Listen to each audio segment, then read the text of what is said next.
И всем приветик, с вами Анифой.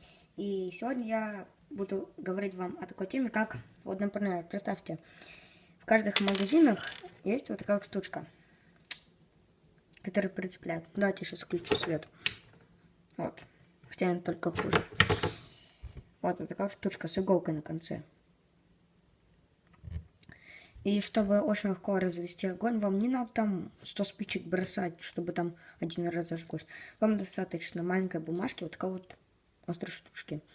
Вы надеваете на острую штучку эту бумагу и обкручиваете.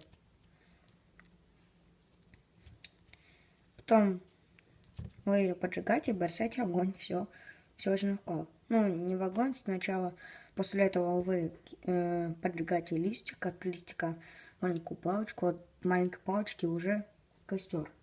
Так что, ребят, подписывайтесь, ставьте лайки, пока-пока.